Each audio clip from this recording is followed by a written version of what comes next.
चलो हम चलते हैं आज समास में। समझे समास कैसा शब्द है, समास का अर्थ क्या है, समास के कितने प्रकार होते हैं या समास के कितने भेद होते हैं, इनके बारे में हम थोड़ा सा जान लेते हैं। ठीक है, समास के बारे में हम तुमको संधि पढ़ा दिए, स्वर्ग संधि पढ़ा दिए, व्यंजन संधि पढ़ा दिए, विसर्ग भी संधि पढ़ा दिए, अच्छे ढंग से पढ़ा दिए ताकि तुम्हारी समझ में आ जाए। समझे, अब आगे चलते हैं थोड़ा सा समास के बारे में चलते हैं। समास ठीक है, अब देख लो समास है क्या, समास कैसा शब्द है, समास कैसा वर्ड है, तो इनके बारे में थोड़ा सा हम फोकस कर देते हैं कि समास को कैसे अगर खंडन करेंगे समास को तो क्या हो जाएगा, समजोड़ आस, समजोड़ आस यानी समजोड़ आस, तो समास हो गया समजोड़ आस समास। तो समास शब्द क्या है, यानी मान लेते हैं जब दो या दो से अधिक, जब दो या दो से अधिक पद क्या होता है के मेल से जो बनता है उसी को हम समास कहलाते हैं।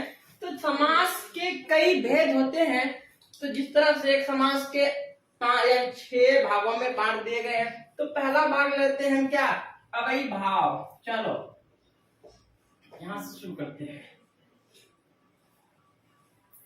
अवयवी भाव। उसके बाद दूसरा है तुम्हारा क्या कहते हैं, दूसरा तुम्हारा तत्पुरुष समास, तत्पुरुष। तीसरा है तुम्हारा कर्मधारय, चौथा है तुम्हारा द्विगु समास। देखो बहुत मजा आने वाला है बाबू। उसके बाद द्विंद समास, एक एक वर्ड को हम समझेंगे। बहुव्रीहि समास, समझे, यानी समास को 6 भागों में बांट दिया गया है। तो 6 भागों में से जैसे हम पहले अवयवी भाव समास के बारे में हम चर्चा करते हैं कि आखिर अवयवी भाव समास क्या है। समझे, अब तुम लोग को पढ़ाया गया है कि अवयवी भाव मतलब पहला जो वर्ड को देखना, अवयवी को देखना है बाबू। हमको किसको देखना, अवयवी को देखना है। मान लेते हैं तुम्हारा कि ये तुम्हारा प्रथम पद, उसके बाद ये दूसरा पद है ना, प्रथम पद पर हमको फोकस करना है। कौन सा पद, प्रथम यानी पहला वाला पद पे फोकस करेंगे, वही अवयवी भाव समास होगा। जिस तरह से हम मान लेते तुम्हारा क्या, जैसे यथा, पढ़े हो तुम यथा, उसके बाद या तुम्हारा क्या कहता है यथा, प्रति या बे, या तुम्हारा क्या कहते हैं आ, या तुम्हारा भर, ऐसा लफ्ज दिख जाए, ऐसा शब्द दिख जाए पहले अवयवी में, पहला प्रथम पद में अगर ऐसा शब्द दिख जाए तो तुम पक्का समझ लेना वो अवयवी भाव समास ही होगा। जैसे यथा, प्रति, बे और आ या भर से ऐसा लफ्ज से आ जाए, ऐसा शब्द से आ जाए तो समझ लेना कि वो तुम्हारा अवयवी भाव समास होगा। अब तुमको हम प्रैक्टिस करके दिखा देते हैं कि अवयवी भाव, जैसे हम लिख लेते हैं प्रतिदिन, प्रतिदिन, अरे प्रतिदिन है, क्या है, दिन है, लेकिन यहाँ क्या है प्रति, पहला अगर हम देखते हैं प्रति दिख रहा है तो ये कौन समास हो जाएगा, यानी अवयवी भाव हो जाएगा। प्रतिमास, प्रतिमास, पहला प्रति आ गया तो इसीलिए कौन सा समास हो गया, ये अवयवी भाव समास हो गया। जैसे यहाँ क्या हो जाएगा, यथा संभव, यथा संभव, यहाँ पहला जो अवयवी है क्या यथा से शुरू हुआ है, इसलिए क्या अवयवी भाव समास हो जाएगा। जैसे बेरहम, बेरहम, तो यहाँ बे से शुरू हुआ है तो इसीलिए अवयवी भाव समास हो जाएगा। समझे, इस तरह से बहुत सारे, जिस तरह से ऐसा वर्ड से यानी ऐसा शब्द से अगर दिख जाए पहले अवयवी के अंदर पहला वाला पद में, तो समझ लेना वो पक्का अवयवी भाव समास होगा। बोलो समझने में दिक्कत नहीं होनी चाहिए। तो आगे चलते हैं थोड़ा सा, और क्या कहते हैं, ये तो हो गया अवयवी भाव समास।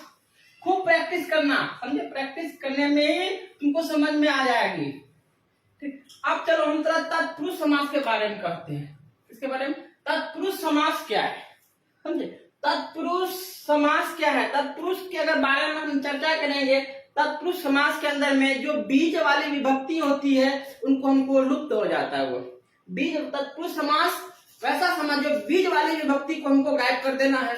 अब मान के चलो जिस तरह से सेना का पति, सेना का पति, अरे बीज वाला ये है, कारक है, समझे, ये विभक्ति है, इसको क्या कर देना, हमको गायब कर देना है। तो क्या हो जाएगा, ये सेनापति हो जाएगा, सेनापति। अब पति का मतलब दूल्हा नहीं होता है, पति का मतलब दूल्हा नहीं होता है, नहीं तो सेना का दूल्हा हो जाएगा, इसलिए पति मतलब रक्षक होता है, समझे, सेना का रक्षक। जगतपति, अगर दूल्हा मानोगे तो पूरी जगत मतलब दुनिया, पति का मतलब अगर दूल्हा मानते हो तो क्या हो जाएगा, वो पूरी दुनिया का दूल्हा नहीं, पूरी दुनिया का रक्षक, समझे।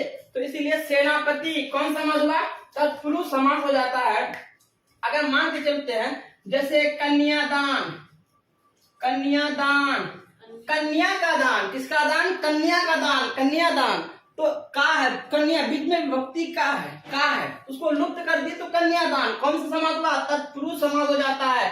अब मान कर चलो क्या कहते हैं, कामचोर, काम चोर, खूब प्रैक्टिस करना बाबू, काम चोर, काम से चोर, काम से चोर, वो काम चोर से बीच में आई विभक्ति, बीच में क्या आई विभक्ति आई, इसको क्या कर दिया, गायब कर दिए, तो काम चोर, काम से चोर, तो काम चोर। अगर मान के चलो क्या कहते हैं तुम्हारा धनहीन, धनहीन, धन से हीन, धन से हीन, से बीच में से उसको क्या किया, गायब कर दिए, धनहीन हो जाएगा।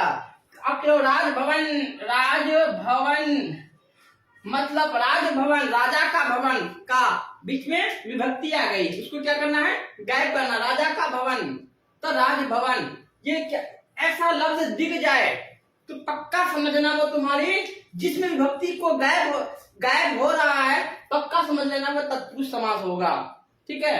चलो आगे बढ़ते हैं थोड़ा सा, चलो अब हम थोड़ा सा चर्चा कर लेते हैं कर्मधारय, इसके बारे में, कर्मधारय के बारे में। ये स्पेशल थिंग्स होता है,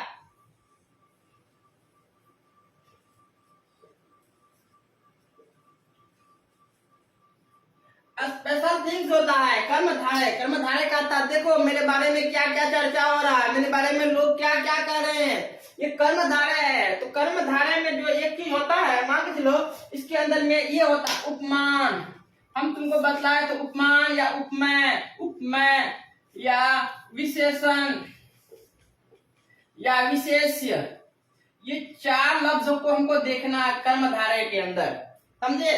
कर्मधारय के अंदर हमको ये चार लफ्ज को देखना है, उपमान, उपमेय और विशेषण, विशेष्य।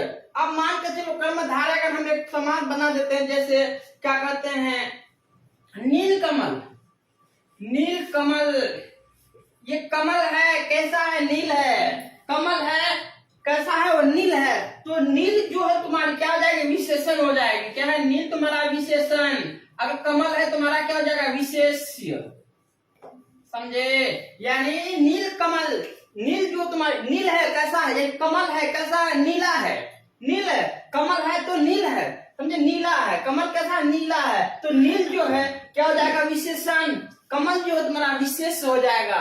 अब चलो दूसरा सा एक और प्रैक्टिस कर लेते हैं हम, क्या कहते हैं, जैसे नवयुवक, नवयुवक, नवयुवक, नवयुवक, अब युवक तो है कैसा, नया युवक है, नव युवक कैसा युवक है, वो नया है, समझे, युवक तो है लेकिन कैसा है, नया है, तो नव विशेषण युवक क्या है, विशेष हो जाएगा बाबू। अब मान कर चलो क्या कहते हैं, यानी क्या कहते हैं, पीताम्बर, पीताम्बर, पीताम्बर, पित है जो अंबर, क्या हो जाएगा वो, पीताम्बर हो जाएगा, पित है जो अंबर, पीताम्बर। यानी ये जो क्या कहता है, कर्मधारय जो है क्या कहलाता है, उपमा, उपमेय, और जिसके बारे में कहा जाए या जो चीज कहा जाए, उपमा, जिसके बारे में कहा जाए वो उपमेय हो जाएगा, समझे। तो नील कमल, नील है कैसा, कमल जैसा, है ना, नील है कैसा, ये स्पेशल थिंग्स है, बिल्कुल ही जो कर्मधारय है तुम्हारी क्या स्पेशल थिंग्स होती है। तो समझने में कोई दिक्कत नहीं आनी चाहिए। आगे चलते हैं, चलो अब चलो द्विगु समास, जो द्विगु क्या आता है तुम्हारा, द्विगु समास, क्या है तुम्हारा, द्विगु समास। इस द्विगु समास क्या है, देख लो अच्छे से समझ लो बाबू, अच्छे से समझ जाओगे, द्विगु समास में दिक्कत नहीं होगी तुम्हें। द्विगु समास के बारे में अगर हम चर्चा करेंगे तो ये क्या है, द्विगु। पहले चलते हैं द्वि मतलब क्या होता है, दो। द्वि मतलब क्या हो गया, दो। द्वि मतलब दो। अब देखो द्विगु जो है, द्वि का मतलब क्या हो गया, दो। अब मान लेते तुम्हारा हम कि इसमें जो है संख्या का महत्व है, संख्या का। इसमें द्विगु समास में क्या चीज को देखना है, संख्या को देखना है, समझे। यानी द्विगु समास में हमको किसको देखना है, संख्या को ही देखना है। चाहे जिस तरह संख्या आ जाए, 2 3 4 5 6 जैसे संख्या आ जाए, संख्या को। द्विगु समास मतलब क्या होता है, द्वि का मतलब दो। तो संख्या 2 से 2 मतलब 2 3 हो सकता है ना, 4 हो सकता है, 5 भी हो सकता है। तो संख्या को देखना। द्विगु समास में जब भी आ जाए तो समझ लेना कि वो संख्या मांग रहा। अब देख लो, जैसे मान के चलते हैं हम, जैसे अगर मान लेंगे हम क्या लिखेंगे कि चौराहा, चौराहा, चार आदमी। कितने, यह संख्या कितना, चौ मतलब चार, चौ मतलब चौराहा, है ना, चौराहा। कौन सा समास हो गया, ये द्विगु समास हो जाएगा। अब चलो दोपहर, दोपहर, दो संख्या है ना, दो। किसको दोपहर में क्या बोला जा रहा है, दो मतलब संख्या बोला जा रहा है। क्या बोला जा रहा है, संख्या। दोपहर तो कौन सा समास हो गया, ये द्विगु समास हो जाएगी। अब त्रिलोक, त्रिलोक, त्रिलोक, 3 लोग का, कितने, 3 लोग। त्रि मतलब 3, लोक 3 लोग। क्या रहा, इसमें भी संख्या, त्रि मतलब 3, क्या रहा तुम्हारा, संख्या रहा, त्रिलोक। अब मान के चलो पंचमुख, पंचमुख, पंचमुख, पंच 5, पंच 5 संख्या आ रहा है ना तुम्हारा, पंच 5 आ रहा है, चौराहा 4 आ रहा है, दोपहर 2 आ रहा है, त्रि 3 आ रहा है, पंच 5 आ रहा है। तो पंचमुख कौन समास हो गया, द्विगु समास। खूब प्रैक्टिस करो, समझे। प्रैक्टिस में ही तुमको अच्छा लगेगा, समझे। चलो आगे चलते हैं थोड़ा सा। चलो अब द्विंद समास देखो, यहाँ पे क्लियर आ रहा तुम्हारा बाबू। द्विंद समास, द्विंद समास आखिर है क्या, देखो एक ये पद हो गया, दूसरा ये पद हो गया। देख लो, ये एक ये पद, एक ये पद, बीच में ऐसे निशान आ जाएगा, समझ लेना, वो द्विंद समास हुआ। बीच में अगर ऐसे निशान आ जाए, एक शब्द इधर रहेगा, दूसरा शब्द इधर रहेगा, अगर बीच में ऐसा आ जाएगा तो समझ लेना वो कौन समझ हुआ, द्विंद। अब देख लेते तुम थोड़ा सा। द्विंद जो है तुम्हारा, द्विंद जो क्या है जानते हो, द्विंद है ये, क्या जानते हो, ये क्या है, सचला भाई है, एक तो सचला भाई है, समझे। ये दोनों क्या है, जुड़वा भाई है। ये द्विंद मतलब बीच में सिर्फ 9 आ रहा है ना, बिल्कुल लफ्ज एक ही है। ये कौसा भाई है बाबू, जुड़वा भाई, जुड़वा भाई है। कैसा भाई है ये, जुड़वा भाई है। जिस तरह से एक पद इधर हो गया, एक शब्द इधर, एक शब्द इधर, एक शब्द इधर, बीच में डैश, है ना, तो समझ लेना पक्का वो द्विंद समास हुआ। मान लेते ये जो है क्या होता है, समानता भी हो सकता है, समानता, या इसका क्या होता है, विपरीत। देख लो, देखो ऐसा जब आ जाएगा, समानता भी आ सकता है, विपरीत भी हो सकता है। अब जैसे अगर हम प्रैक्टिकल करके बतला देंगे, तुम समझ में आ जाएगा। जैसे तुम लोग लिखते हो माता पिता, माता पिता, है ना, माता पिता, बीच में तो कौन सा समास हुआ, द्विंद समास। कौन समास हुआ, द्विंद समास। भाई बहन, भाई बहन, भाई बहन कौन समास हुआ, द्विंद समास हुआ। अब देख लो समझ में आया, आ रहा कि नहीं जी, क्या समझे। ये द्विंद समास है, जुड़वा भाई है। द्विंद समास कैसा, जुड़वा भाई है। अब देखो ये समानता भी हो सकता है, एक समान भी हो सकता है, इसका विपरीत भी जा सकता है। समानता जैसे भाई बहन समानता, माता पिता समानता, इसका विपरीत उल्टा भी हो सकता है ना। तो ये सारा ऐसा दिख जाए तो कौन समास हुआ, द्विंद समास।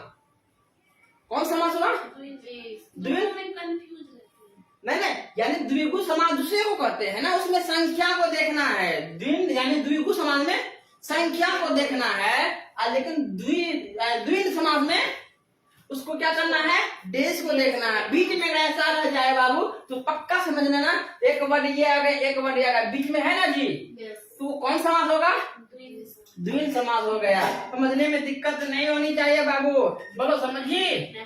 आगे चलते हैं। अब चलो बहुव्रीहि समास, बहुव्रीहि समास बहुत मजा आने वाला है। बहुव्रीहि समास। ये क्या VIP VIP है ये VIP है, ये इसका बहुत वैल्यू है। VIP ये अपने आप को क्या कहता, हम VIP है, आई एम VIP, क्या हम VIP है मतलब बहुत मजे वाला आदमी है, हम बहुत बड़े आदमी हैं, अपने आप को बहुत अमीर अमीर यानी का अमीर सोचते हैं, अपने आप को बहुत बड़ा सोचते हैं, इसी को क्या कहेंगे? हाँ VIP कह रहा है, कौन कह रहा है? यानी बहुव्रीहि समास। अब मान के चलो जैसे चंद्र शेखर, चंद्र शेखर क्या हो जाएगा? चंद्र क्या हो जाएगा? चंद्रशेखर में क्या हो जाएगा बाबू? जल्दी बोलो, जल्दी बोलो। चंद्र है शिखर जिस पर, चंद्र है शिखर जिस पर क्या कहेंगे उसको? महादेव। क्या कहेंगे? महादेव। अल्लाह व्यापी है ना? है कि नहीं? तो महादेव जिसके सर पर शिखर है, चंद्र यानी उसको क्या कहेंगे? महादेव। अब मतलब दशानंद, दशानंद, दशानंद, दस है आनंद जिसके, दशानंद 10 है आनंद जिसके, वो क्या है? रावण। क्या कहलाएंगे उसको? रावण कहलाएंगे बाबू। अब चलो 10 है आनंद जिसके, क्या कहलाएंगे? नीलकंठ। क्या लिखेंगे? नीलकंठ, नीलकंठ। हाँ नीलकंठ में क्या हो जाएगा जानती हो? नील है कंठ जिसका, नील है कंठ जिसका क्या कहेंगे? शिवाजी। इसको क्या कहेंगे? शिवाजी। अब मान के चलो वीणा है पानी जिसका, वीणा है पानी जिसका, जिसका वीणा पानी कहलाएंगे, क्या कहलाएंगे? वीणा, वीणा पानी यानी कौन लिखा? सरस्वती, सरस्वती। बोलो समझने में, ये व्यापी है। ये सब लफ्ज जो आ रहा है, वर्ड आ रहे हैं, क्या है? व्यापी वर्ड है। ये सब जो नेम आ रहे हैं, ये सब क्या है? बड़े आदमी का है, यानी व्यापी आदमी का नाम है। तो इसीलिए उसको क्या कहा गया है? बहुव्रीहि समास कहा गया है। बोलो बाबू, समझने में दिक्कत नहीं होनी चाहिए, बस एक झलक ले लो, बस हमारी तरफ देख लो, मेरी खोपड़ी को देखो, मेरी शकल को देखो, साथ में मेरी शकल के साथ साथ बोर्ड को भी देखा करो। जब बोर्ड को देखोगे तो यकीन के साथ तुम्हारी खोपड़ी में हर एक बात मेरी आज समझ में आ जाएगी। बोलो इतना तो काफी है, बोलो ना जी। चलो बहुत अच्छा।